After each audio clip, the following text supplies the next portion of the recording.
Après de nombreuses années consacrées à la télévision, au théâtre et aux arts, Laurent Ruquier, un homme intelligent, perspicace, parfois irritable, mais aussi débordant d'émotions, est enfin entré dans une nouvelle phase de sa vie, où il a choisi l'amour et l'engagement comme axes centraux. L'homme, autrefois considéré comme un symbole d'intelligence et de liberté dans les médias français, a aujourd'hui ému le public en avouant se préparer à un mariage religieux, une décision à la fois sacrée et révolutionnaire. À l'âge adulte, après avoir traversé les hauts et les bas de sa carrière et les défis de sa vie privée, il a trouvé une nouvelle joie, celle d'un homme qui a appris à aimer profondément, paisiblement et honnêtement. Laurent était autrefois connu pour être un amant indépendant, parlant rarement de sa vie privée. Pendant de nombreuses années, il a gardé secrète sa vie amoureuse, non par honte ou par crainte de l'opinion publique, mais simplement parce qu'il a toujours cru que certaines choses devaient être gardées secrètes. Mais soudain, comme par hasard, il a rencontré quelqu'un qui lui a donné envie d'ouvrir son cœur, quelqu'un qui lui a fait comprendre que le mariage n'était plus une forme d'esclavage, mais un engagement d'amour, de camaraderie, la construction d'un foyer ensemble, même si c'était modeste, mais significatif. Évoquant les préparatifs du mariage, Laurent ne pouvait cacher sa joie. Il se comparait à un jeune homme tombant amoureux pour la première fois, impatient de découvrir chaque détail de la cérémonie. Il évoquait la couleur des fleurs, la musique qui jouerait à l'entrée de l'église, la lumière de l'après-midi qui brillait à travers les vitraux anciens où ils échangeraient leurs promesses. L'homme qui avait passé sa vie à analyser, critiquer et rire des histoires des autres devenait désormais plus doux lorsqu'il parlait de lui-même. Ce changement fit comprendre à ses proches que peut-être c'était la première fois qu'il vivait vraiment pour lui-même, non plus le Laurent du public, mais le Laurent de l'amour. Au cours de sa brillante carrière, Laurent Ruquier a animé de nombreuses émissions de télévision célèbres où il a su insuffler rire, intelligence et parfois même une satire profonde. Il suscite toujours la réflexion. Mais peu de gens savent que derrière les projecteurs, il est une personne sensible, une âme vulnérable. C'est peut-être pour cela qu'en amour, il aime de tout son cœur, sans calcul, sans peur du sacrifice. Pour lui, l'amour est synonyme de partage et de compréhension, et non de jeu de pouvoir comme beaucoup le pensent. Et c'est cet amour, après des années de solitude, qui lui permet de se sentir véritablement vivant, aimé et compris. Célébrer un mariage à l'église est une idée que Laurent n'avait jamais envisagée auparavant. C'est une personne moderne, peu attachée aux rituels traditionnels. Mais cette fois, il voulait le faire non seulement pour ses convictions personnelles, mais aussi pour sa partenaire. C'était sa façon de témoigner respect, empathie et amour. Il comprenait que le mariage ne se résumait pas à deux personnes, mais aussi à l'harmonie de deux âmes, de deux mondes, de deux croyances. Et lors de cette cérémonie, lorsque les bougies vacillantes se mêlaient à la musique chaleureuse, Laurent se tenait là, souriant et tenait la main de l'être aimé, comme si le monde extérieur n'avait plus d'importance. Les proches de Laurent racontaient que depuis qu'il avait décidé de se marier, il était devenu différent.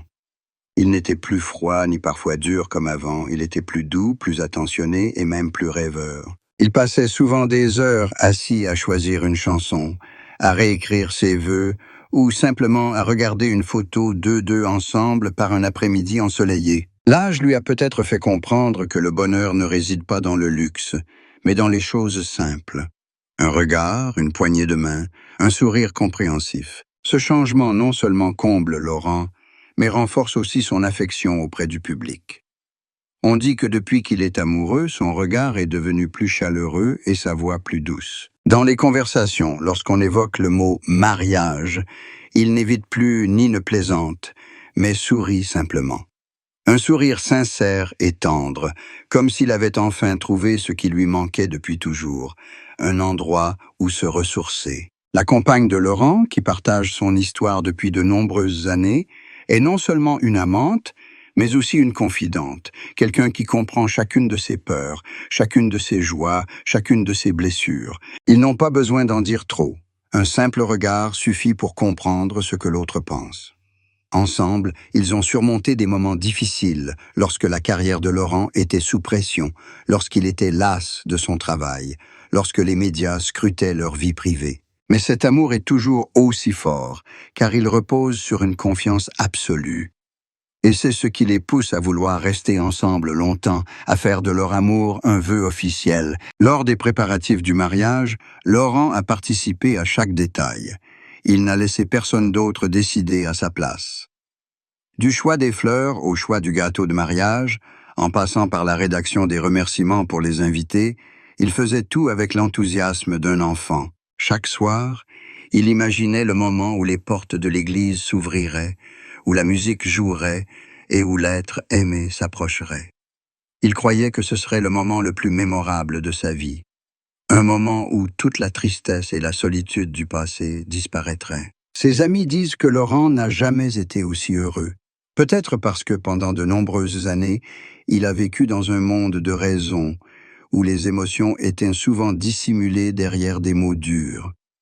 Mais l'amour l'a adouci, lui a donné envie d'aimer davantage la vie, de vivre plus lentement. Il ne se soucie plus trop de la célébrité, ni des commentaires. Il aspire simplement à passer du temps avec la personne qu'il aime, dans sa petite maison, autour de dîners chaleureux, de matins paisibles. Laurent comprend que le mariage n'est pas la fin de la liberté, mais un nouveau départ.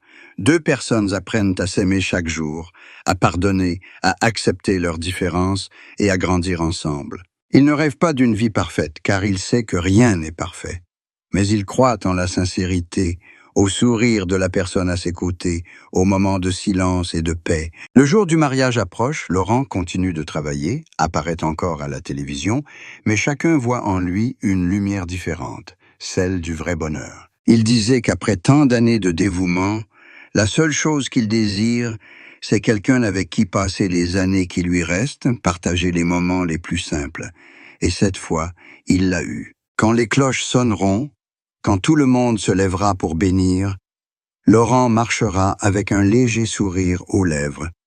Il sait que cette vie n'est pas facile, que l'amour lui a aussi fait du mal, mais que tout cela appartient désormais au passé. Devant lui se trouve le présent, celui où il y a quelqu'un qui l'aime vraiment, où il peut être lui-même, où le bonheur n'est plus une illusion, mais une réalité. Le mariage de Laurent Ruquier n'est pas seulement un événement, mais un symbole du cheminement humain vers le bonheur.